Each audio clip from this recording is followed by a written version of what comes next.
ಸ್ನೇಹಿತರೆ ನಮಸ್ತೆ. ಇಬನಿ ನ್ಯೂಸ್ಗೆ ಸ್ವಾಗತ. ಹಡಗಲಿಯ ಆರ್ಪಿಕೆ ಶಾಲೆಗೆ ವಾರ್ಷಿಕೋತ್ಸವದ ಸಂಭ್ರಮ. ಹೂವಿನ ಹಡಗಲಿ ಪಟ್ಟಣದ ಆರ್ಪಿಕೆ ಇಂಟರ್ನ್ಯಾಷನಲ್ ಪಬ್ಲಿಕ್ ಶಾಲೆ ಸಭಾಂಗಣದಲ್ಲಿ ಶಾಲಾ ವಾರ್ಷಿಕೋತ್ಸವ ಸಮಾರಂಭ ಮನೋರಂಜನೆಯಿಂದ ನಡೆಯಿತು. ಈ ಕಾರ್ಯಕ್ರಮದ ಉದ್ಘಾಟನೆಯನ್ನು ಧ್ಯೇಯಿಕ ಪರಿವೀಕ್ಷಕ ರಫಿ ಅಹಮದ್ ಖವಾಸ್ ಉದ್ಘಾಟಿಸಿದರು. ಮುಖ್ಯ ಅತಿಥಿಗಳಾಗಿ ಸಾಹಿತಿ ತೋಮಾ ಶಂಕರಯ್ಯ ಈ ಕಾರ್ಯಕ್ರಮ ಕುರಿತು ಮಾತನಾಡಿದರು. ಈ ಕಾರ್ಯಕ್ರಮದಲ್ಲಿ ಆರ್ಪಿಕೆ ಎಜುಕೇಷನ್ ಟ್ರಸ್ಟ್ನ ಅಧ್ಯಕ್ಷರಾದ ರಾಜ್ಪೀರ್ ಸಾಬ್ ಕಾಪಾಲಿ ಅಧ್ಯಕ್ಷತೆ ವಹಿಸಿದ್ದರು. ವಿದ್ಯಾರ್ಥಿನಿಯರು ಹಾಡಿನ ಮೂಲಕ ಗಣ್ಯಮಾನ್ಯರನ್ನು ಸ್ವಾಗತಿಸಿದರು.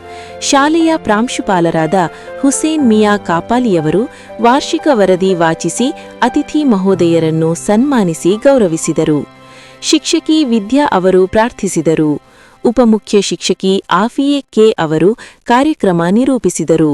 ಮುಖ್ಯ ಶಿಕ್ಷಕರಾದ ಹನುಮಂತಪ್ಪ ಬಿ ಸಾಂಸ್ಕೃತಿಕ ಕಾರ್ಯಕ್ರಮ ನಡೆಸಿಕೊಟ್ಟರು.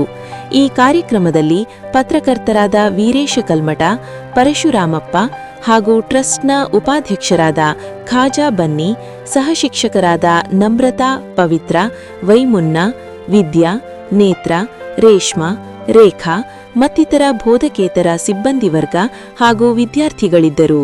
ವರದಿ ಯಮನೂರ ಸಾಬು, ಹಡಗಲಿ.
Viene, ಮುಂದೆ ಬಾ ವಿನಯ್.